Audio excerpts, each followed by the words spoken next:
O curador Tomás Toledo comenta os destaques da exposição Arte da Itália, de Rafael Atziano, em cartaz no MASP, em São Paulo. Ana Luísa Nobre e Bárbara Wagner comentam o projeto Zoom na Escola, que pretende levar para as universidades brasileiras debates relacionados à fotografia.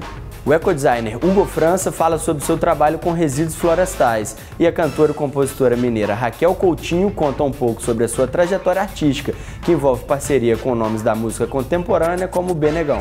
É underground de mais para a cidade, noroeste, noroeste, é o subúrbio da cidade.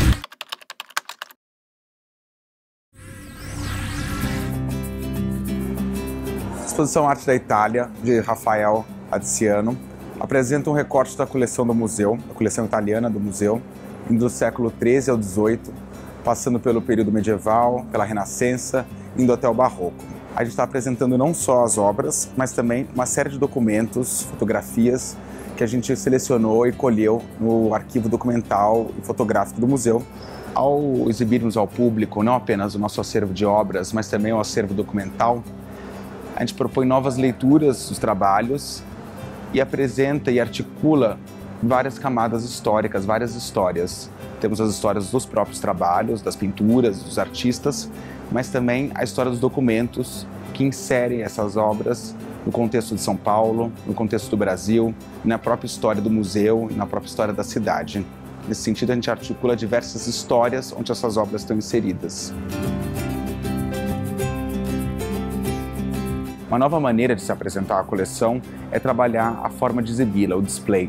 E nesse caso, quando recuperamos as fotografias da Elina Bobardi, há uma fricção entre o tempo das obras, principalmente do Renascimento italiano, com o tempo das tipografias. Dos anos 40, anos 50, tipografias radicais do século XX, onde muitas vezes as obras se misturam com o fundo, se misturam com a poluição visual do entorno do museu, com a própria rua ou outros ambientes do museu, como a biblioteca e o restaurante. Então, há uma tentativa de apresentar essas obras de uma maneira não tradicional, não necessariamente sobre uma parede branca, uma parede limpa, onde as obras fiquem isoladas ou fiquem protegidas do entorno e de poluições visuais.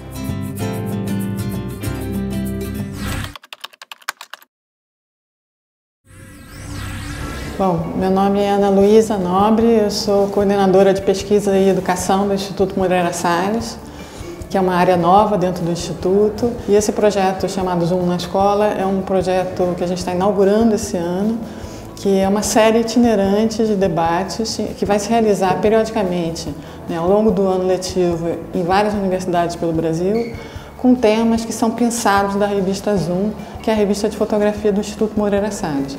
Então a ideia é trazer questões, trazer elementos que passam pelas páginas da revista, trazer isso para alimentar uma reflexão sobre fotografia no meio acadêmico e, ao mesmo tempo, né, criar um diálogo, uma aproximação maior entre o Instituto e a universidade.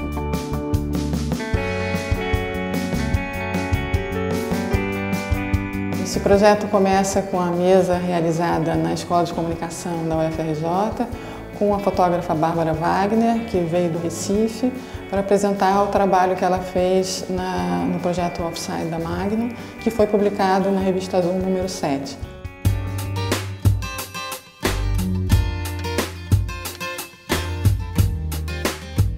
A fala que a gente acabou de apresentar no evento Zoom na Escola que aconteceu aqui na UFRJ, uma discussão super contemporânea, que é a da importância da fotografia documental. Até que ponto a fotografia documental ela tem a função de informar, ao mesmo tempo com o poder crítico de autor, de alguém que pesquisa, que tem uma opinião precisa e um comentário pontual sobre determinado aspecto da sociedade. O meu interesse na fotografia é bastante concentrado na representação do corpo popular e falar desses estereótipos. Então, desde fotografar banhistas na praia, rituais do folclore, quanto da própria cidade, das festas e bailes, de certa forma se relacionam com o universo das igrejas evangélicas, no sentido de que a liturgia que eu tive a possibilidade de presenciar nas igrejas e retratar no corpo das pessoas, me faz pensar que o universo do ritual e do terreiro não está tão distante do universo do palco ou do altar. Isso me interessa bastante. É o mundo do espetáculo e uma linguagem da performance que eu acho que está presente aí. São códigos que estão compartilhados num conhecimento popular aí que se misturam, que eu acho que é interessante pesquisar. Então, tudo isso apresenta um problema aí interessante para a gente pensar, né? O que está acontecendo para uma nova geração de pessoas que estão pensando e consumindo esse tipo de crença muito juntinho, muito ao lado de toda a ideia de crescimento econômico no país. Então, como separar a ideia de que religião é hoje também um serviço, uma coisa que você pode consumir a depender do que você queira ser ou queira parecer ser.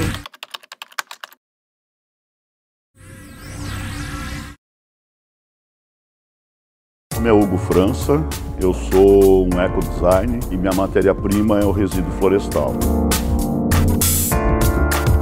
95% da minha produção é feita em cima de uma madeira ou de um resíduo florestal chamado pequi vinagreiro. É uma árvore já extinta, existe pouquíssimas espécies do pequi viva, e eu uso esse resíduo aproveitando as formas orgânicas, interferindo o mínimo possível nesse resíduo florestal e guardando as referências de texturas e formas. Através da visualização é feita a concepção dessas peças. O aproveitamento do resíduo lenhoso urbano, ou seja, as árvores que precisam ser retiradas ou caem na cidade, e devolver essas árvores em forma de mobiliário público. A ferramenta principal que a gente usa é a motosserra. Então a gente inverte, né, a função da motosserra, que é o símbolo do desmatamento, e a gente usa essa ferramenta para esculpir as peças.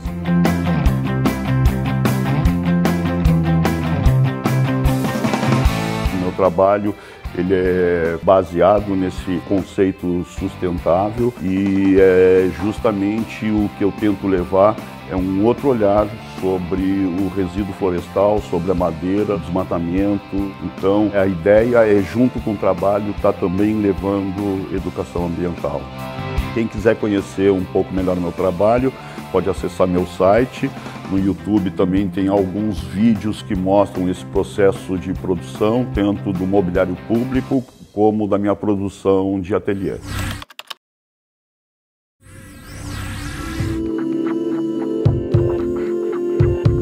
Tinha que botar no meu vejo azuis e nuvens, mais um pouco de cuidado pra poder melhor pensar. Ativa cerebral, desocupo de vazios, babaquice jornal. Pente de memória, microfone, som. Meu nome é Raquel Coutinho, vou contar um pouquinho assim da minha história, de onde eu comecei. Comecei tocando tambor e alguns instrumentos da cultura popular, da cultura mineira. Aprendi com o Maurício Tizumba, que é um grande mestre lá de Minas. O meu primeiro disco já foi um disco autoral. Me mudei para uma fazenda ali no interior mesmo de Minas e fiquei ali compondo, criando atmosferas e criando uma forma mesmo de expressar as minhas letras. Eu nunca tinha feito música antes. Foi um primeiro disco e um primeiro risco, né, como compositora e tal. Líder de neguinhos, e pra mim qual é bom, como é que é? Rabiando de pavão profissional e ascensão. Pose ritual, não aturo pela saco, alpinista social, convidado celular. Esse processo do primeiro foi uma coisa legal, porque eu construí uma identidade, eu construí um caminho, sabe? Ali eu fiquei compondo grooves, letras, riffs de guitarra.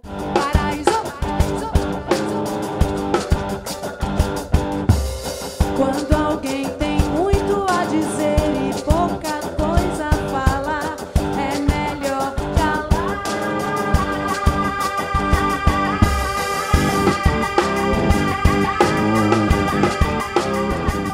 E aí a gente formou essa primeira banda. A gente fez uma trilhazinha com Olho d'Água, e aí eu me mudei para o Rio. Então eu acho que na minha chegada no Rio de Janeiro é onde começa o Mineral.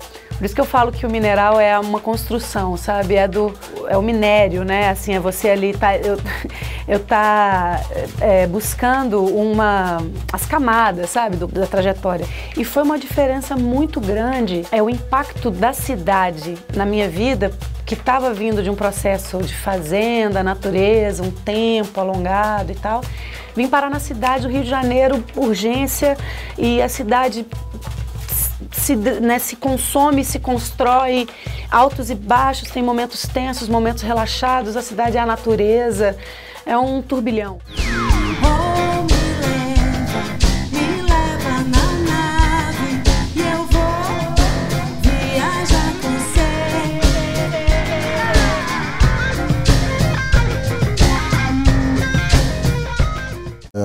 Esse disco da Raquel, produzido pelo Suzano, enfim, é um som na perfeição, assim, de ideia, de composição, de voz linda, letras, tudo, cara, sensacional, mó descasso. E tô felizão de estar junto agora nesse lançamento do disco, enfim, pra fazer. Ela me mandou o disco pra eu ouvir, né? E eu já tava, enfim, na pilha de fazer a parada, assim, por essa identificação da energia que eu via que tinha a ver, sacou? Mas não conhecia o som. Quando eu conheci, porra, bolei, porque é sinistro a parada. Essa é a parada, resposta total, hein?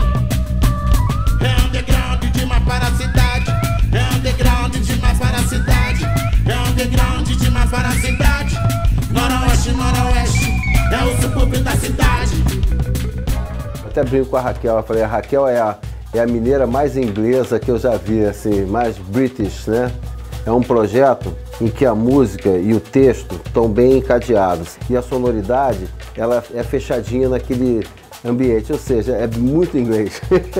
O Suzano foi um grande parceiro que a gente fez esse disco em colaboração, assim. E daí também já vinha um desejo muito grande de trabalhar com o Sacha, que participou de um show que para mim é o show da minha vida até hoje, assim, que foi quando eu fui convidada para o Festival de Jazz de Montreux. Esses efeitos que ela usa na voz dela, né?